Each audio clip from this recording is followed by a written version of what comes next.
What's going on, guys? Welcome to Selection Show Sunday for the NCAA series that we have going with NBA 2K19. Got the brackets all made out and ready to showcase.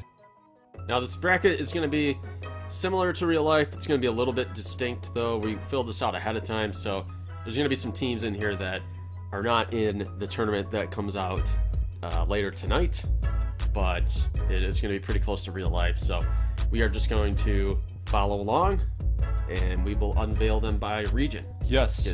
So what is this region here? We're going to start with the East region, and we're kicking it off. Duke will play the play-in game winner between Northern Colorado and that is Monmouth, the Hawks.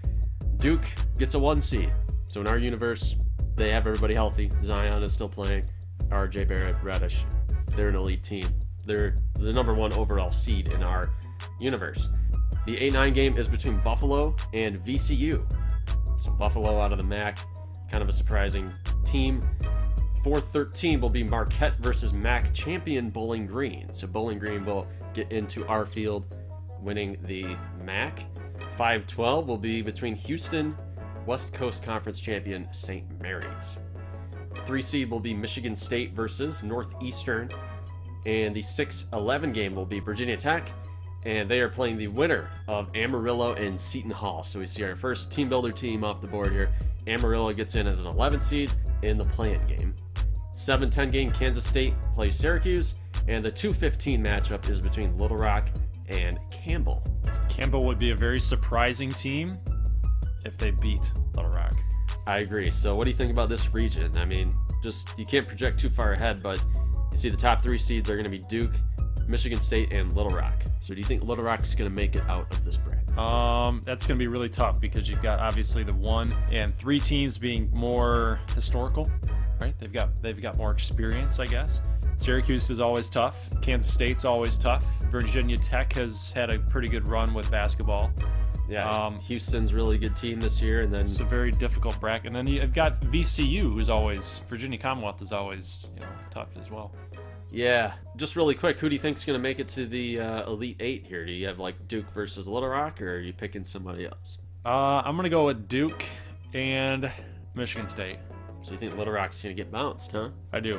Yeah, I do. I think that loss against Kansas A&M kind of exposed some of their weaknesses that they have. Okay. And they're gonna have to really get some production out of Roneo Smith more than they have had in the Big 12 tournament. And Monte Grant's gonna have to stay out of foul trouble. What do you think about Amarillo versus Seton Hall? Do you think they're gonna win that game and get into the dance? Yep. Okay. And then how about Virginia Tech? Do you think they can? I think they can beat Virginia Tech. Yep, they have a shot. But again, their offense is gonna have to click. They're gonna have to get Atrice Roberts to dink it. Meminger, they're gonna have to get Meminger going. Rolando, yeah, it's gonna be a tough bracket for the team builder teams. All right, we are going to move to the West region, and we have the 1-16 matchup is between Gonzaga and UC Santa Barbara. The Gauchos are in our field. The 8-9 matchup will be between Auburn and McAllen. The McAllen Matadors are the 9 seed, and if they get past Auburn, Gonzaga will await. Interesting situation there. 4-13, we'll see Michigan take on South Dakota State. 5-12, we have Denver Tech playing New Mexico State. That is an upset possibility. New Mexico State's a very well-rounded basketball team coming out of the WAC. 3-14, LSU Yale. 6-11 will be Nevada versus Murray State. John Morant. And 7-10, we see Ardmore. So we have 3 Big 12 teams in the West region. Ardmore will be taking on Washington. And 2-15 matchup is North Carolina against UT Arlington. Thoughts? Probably North Carolina. LSU is probably not too bad themselves. Ardmore, they might be a one-and-done team. Honestly, the way that we've been playing has been really spotty, really up and down. And against a Washington team, they've also kind of got that stigma too of being up and down. It's a 50-50 flip in my opinion. Yes, it's a 7-10, but that doesn't mean the 10 can't win. Okay. Any sleepers out of here? Do you think New Mexico State or Murray State could get to the Sweet 16 or anything like that? No, okay. I don't. Yep, I think North Carolina's probably got too good of a defense for a Murray State type to do anything. Gonzaga, they're susceptible as a number 1. They're still susceptible to a loss. Michigan probably could make a deep little bit of a run there, but if it were Michigan against Gonzaga at some point, and looks like the Elite 8, Sweet 16, Sweet 16, that might be that'd be a big game to watch out for. But Denver Tech might be the sleeper as the 5. We know they have Michigan's number, as we saw in football. So yes, exactly. I'm interested in seeing what Denver Tech and Ardmore can do. I'm actually going to get a little frisky here. I think Ardmore might get to the Sweet 16, and I think that it's possible. They have a good projection. Yeah, I think Denver Tech. I think I could see them competing for a Final Four slot. I would like them to get past Michigan and then maybe Gonzaga, but we'll see. Let's go ahead and look at the South region. We have the number 1 Virginia Cavaliers taking on the play-in game. It's going to be North Carolina A&T or St. Francis. Number 8 versus number 9, Mississippi State against Villanova. So Villanova as a 9 seed. It might be a Virginia-Villanova next round. That would be a good matchup. Villanova kind of sketchy this year at times, kind of underachieving. Florida State will take on Lipscomb in 4-13 matchup there, and Purdue plays SoCon winner UNC Greensboro. So you're gonna have UNC Greensboro is pretty good too. I could definitely see that being a 5-12 upset, one of those classic 5-12 games. This is so far my favorite region. Yeah, honestly, good matchup. I like that Purdue versus Florida State matchup if that ends up happening. Yeah. We have a 3-14 matchup between ACU and Stony Brook. ACU's kind of that one of those teams that they've been kind of off and on, 50-50, not sure what you're going to get. And so they're like they're a risk. They were playing their best basketball earlier in the year, and the final week and a half of the regular season saw them kind of slip a little bit. They skated by Ardmore, a game that they should have lost, and then they lost pretty solidly to Camu, and they closed out the regular season losing to Shreveport on the road. I don't know. I mean, they basically dropped a seed over the last week and a half there. So Stony Brook, I don't know if that's a challenge. I think they'll handle Stony Brook, but the next round they're going to play the winner of Maryland and Wofford. 2 really good teams. Wofford's pretty good this year. They are going to have an at-large in our universe out of the SoCon. Cincinnati, Oklahoma, 7-10, and Tennessee will play Colgate in the 2-15 matchup. Who do you like for the Final Four or an Elite 8 matchup out of here? Probably Florida State. Florida State's pretty good as far as like a sleeper pick. I would go with Florida State. Maryland's pretty good with Bruno Fernando at center. Oklahoma, they're solid as well. But yeah, Tennessee's really good too with Grant Williams. It's a tough pick. I think if anything, if I had to make a sleeper pick, I'd go with Florida State.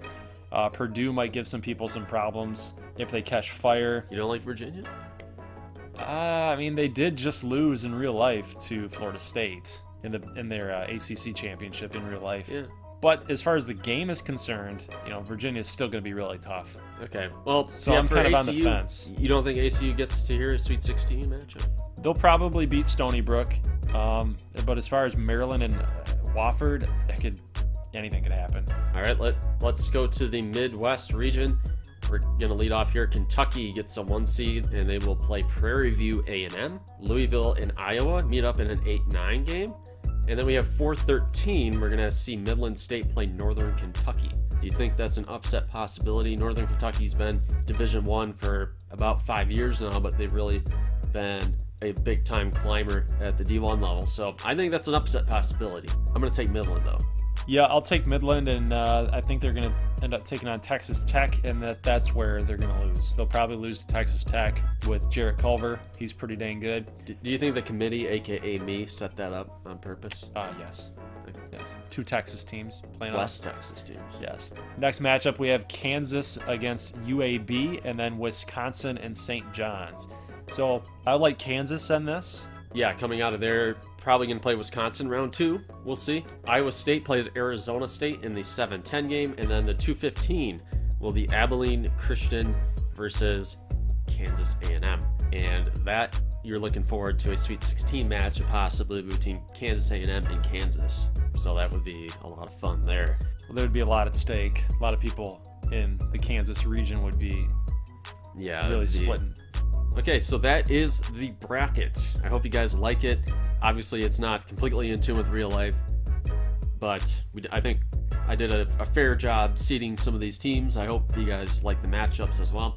We are going to determine who advances by kind of a complicated process. Likelihood of the seed versus the opposing seed. So like 8, 9, let's say the 9 seed wins 48% of the time and the 8 seed wins 52% of the time. We're going to have a little random generator, and we'll have that team advance whichever one gets the nod. Yeah, so this we're not going to be determining who advances just by willy-nilly, hey, I like Iowa over Louisville, you know, let's have Iowa. Right. It's going to be more of that random algorithm generator type of deal, and yeah, that way it'll be a fair way of doing it, because we do want to capture some of the March Madness, but we don't want to get it too crazy to the point where we start looking at the bracket and be like, oh my gosh, yeah, did we really force a Kentucky versus Iowa matchup or a Kentucky versus Louisville matchup?